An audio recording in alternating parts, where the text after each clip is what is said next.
Olá, tudo beleza?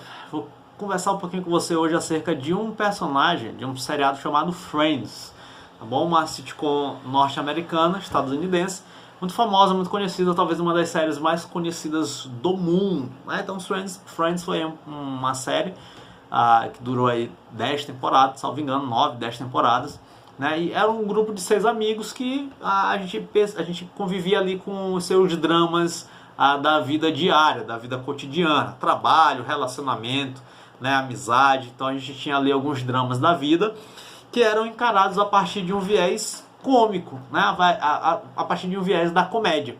Então eu queria falar acerca de um desses amigos, que é o Chandler, né, que para mim é um dos que faz ali um movimento de amadurecimento, tem um arco de amadurecimento mais significativo durante todo o seriado. Né? E assistir a seriados, você já percebeu que eu gosto de trabalhar muito com filme, com seriado, com música, né? Porque o seriado ele fortalece o nosso imaginário. Né? E aí o fortalecimento do imaginário faz com que a gente projete algumas coisas. Né? Então, com o meu imaginário fortalecido, se eu estou passando por uma crise, eu consigo ter alguma coisa que eu projeto para que eu, vamos dizer assim, para que eu balize determinadas possibilidades de soluções, de resoluções. Então por isso que é importante a gente assistir, né, toda essa gama de entretenimento que a gente tem hoje em dia, sempre tentando retirar alguma coisa, no sentido de fortalecer o nosso imaginário. Então muitas vezes a gente sofre porque o nosso imaginário é pobre. Durante a pandemia, né, um exemplo foi que os filmes mais vistos na Netflix, por exemplo, foram filmes de apocalipse zumbi, né, a contágio, né, guerra biológica, arma química. Né? Por quê? Porque isso fortalece o nosso imaginário. A gente vê lá alguma coisa que a gente pode basear e pautar algumas resoluções. Né? Então o ser humano ele faz muito esse movimento, né? Ele procura muito esse movimento de identificação. Então, para o Chandler, né, eu queria falar um pouquinho a respeito do Chandler, porque para mim ele faz um movimento, né, ele tem esse arco, como já disse, existencial maravilhoso. Então o Chandler ele nos é apresentado, né, de uma maneira muito sarcástica, né, com uma falta de compromisso gigantesca. O Chandler ele tem medo de relacionamentos e ele trabalha em um local em que é insatisfeito, né? Então ele não tem ali uma satisfação naquilo que ele trabalha, né? Não vê sentido no serviço dele. Então é lógico que esse viés sarcástico é uma defesa do ego, né? Então ele tem essa defesa muito clara, né? Só que a gente olha aquilo apenas como o viés cômico da coisa. A gente não olha como um viés trágico. Né? E ele mesmo diz, ele fala, ele cansa de repetir isso durante o seriado. Né? Em situações desconfortáveis eu faço piadas. Né? Ou seja, em situações que confrontam ali, né, o ego dele, confrontam ele acaba que ele operacionaliza isso, ele se defende, né, com piadas, utilizando o sarcasmo, né, para se afastar ali, utilizar o humor, rechaçar de algum modo, algum tipo de conteúdo que gere incômodo nele.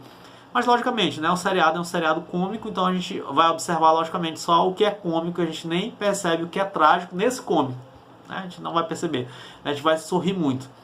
Né, mas é interessante você perceber como é que ele utiliza esse viés cômico, né, para poder mascarar o trágico dele, né, isso que é bacana. E aí ele vai sempre utilizar essa ferramenta não vai sair dele, ele não vai parar de utilizar essa ferramenta.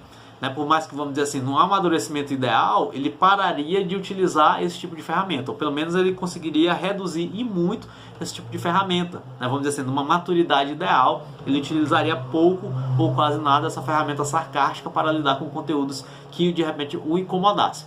Mas aí o arco de amadurecimento que ele faz é maravilhoso.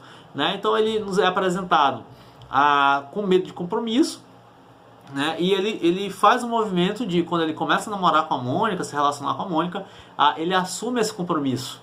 Né? Então o amor gera essa abertura de maturidade para ele, de amadurecimento para ele. Né? Então o amor a uma amiga, né, que era a priori, né, antes era uma amiga e aí foi se tornando uma paixão, eles foram descobrindo ali um amor realmente. Então o amor abre essa possibilidade de amadurecimento.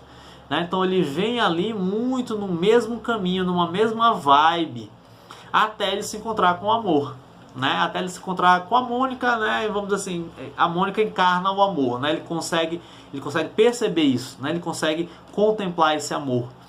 né? Antes ele até percebe, ele tem um encontro com o amor, mas ele ainda não consegue lidar muito bem, que é muito com a Kate, né? Ele se apaixona muito por ela, só que ele não sabe lidar muito bem com isso. Ele acaba se desesperando, né? Por conta da maturidade dele, da imaturidade. Né? E o interessante é que antes dele encontrar a Mônica, ele se relaciona com a Janice umas 2 vezes, né? Janice, hi Janice.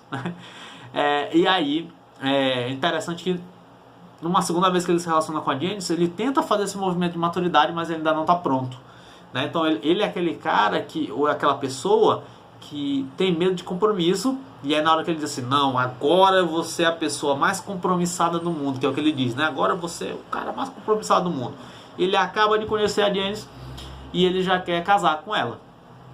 Ele acaba na verdade, de retomar a conexão com a Janice, ele já quer casar. Né? Então ele assusta, ele assim, é uma pessoa típica que não consegue se relacionar.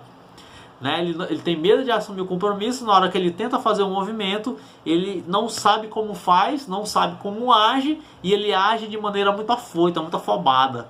Né? Então ele vai precisar se autoafirmar muito rápido, de maneira desesperada, para poder dizer, não, eu sou maduro, não, eu quero me relacionar. E ele acaba atropelando muita coisa.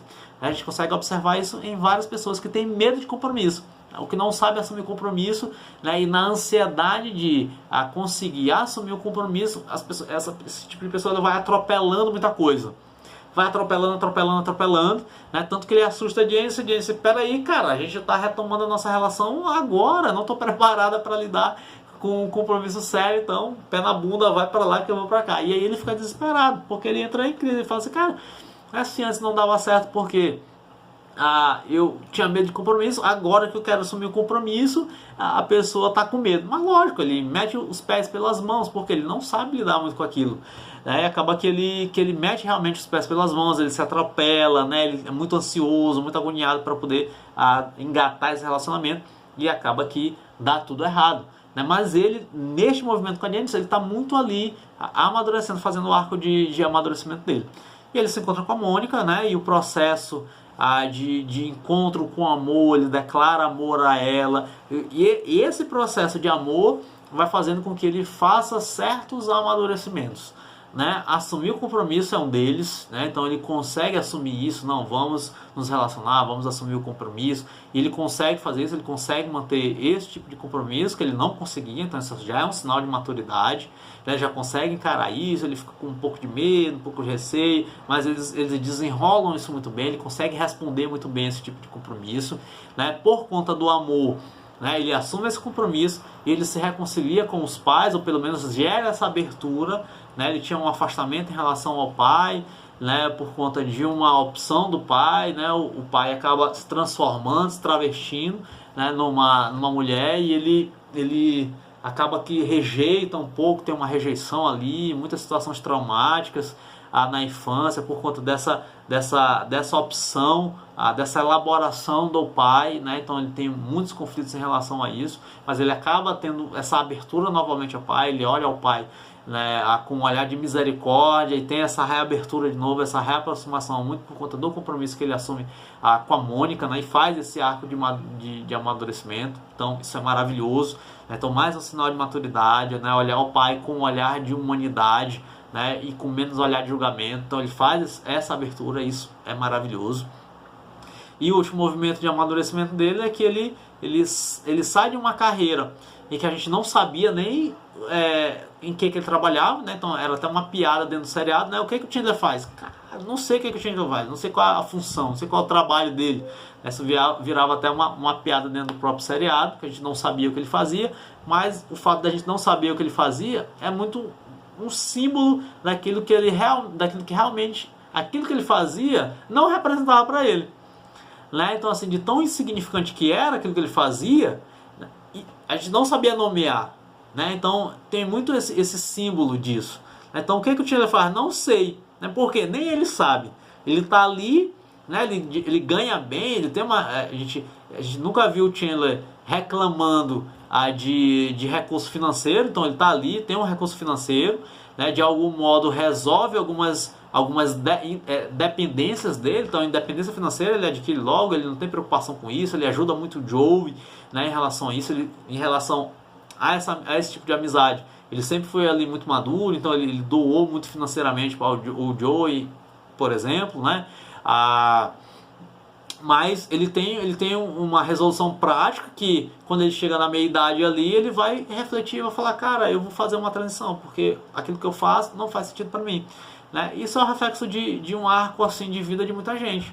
Né? Muita gente resolve engatar em uma profissão muito para resolver um problema prático de dependência financeira de pais, por exemplo, né? Para resolver determinadas questões, para pagar a conta, mas que no fundo não realiza, não é uma vocação, né? A pessoa ali não consegue responder a uma vocação em determinada profissão, né? A vocação ela está acima de qualquer função, de qualquer profissão que você exerça. E o Chandler ele faz esse movimento de refletir e de fazer essa transição. E aí ele faz essa transição de carreira, ele muda isso, né? Ele busca uma outra carreira em que realmente faça sentido para ele, que realmente está ali atrelado à vocação dele, ele consegue fazer esse movimento de carreira. E o último movimento assim, maravilhoso é que ele frutifica, ele deseja ser pai. Né? Então, para uma pessoa que tinha medo de compromisso sério, no final do seriado, né, a última temporada é ele sendo pai. Né? Tentando, tem possibilidades da vida e ele vai e decide adotar. Então a gente tem esse arco existencial do Chandler é maravilhoso. Né? Então ele faz esses movimentos e esses movimentos são muito engatados pelo amor. Então quando ele encontra o amor, né, quando o amor surge e pinta na realidade dele, ele consegue fazer isso. O amor consegue proporcionar isso a ele. Na hora que ele abre, né, os olhos, né, para o amor, para a realidade, para a verdade do amor, ele consegue fazer esses movimentos de abertura. Né? Então ali sexta temporada em diante ele consegue fazer um movimento de abertura e de amadurecimento gigantesco, né, que possivelmente se ele não tivesse encontrado esse amor, ele não faria esse tipo de movimento. Né? E o amor aqui é encarnado na pessoa da Mônica, né, que é uma pessoa também extremamente difícil, né, extremamente neurótico, obsessivo, não vou falar da Mônica aqui, mas ele consegue ter esse tipo de abertura, né, e ele consegue fazer esse movimento de amadurecimento. Né? Então tá aí um pouquinho, né, uma análise um pouquinho rápida do Chandler. Espero que você tenha curtido. Me diz aí se você assiste o seriado como eu assisto, né? Talvez não como eu, mas nessa intenção de fazer essas análises, procurar fortalecer o imaginário para você ver a determinadas demandas que de repente possam fazer com que você projete algumas crises que você tem e maneiras de lidar com essas crises. Beleza? Então, beijinhos, até o próximo vídeo. Tchau!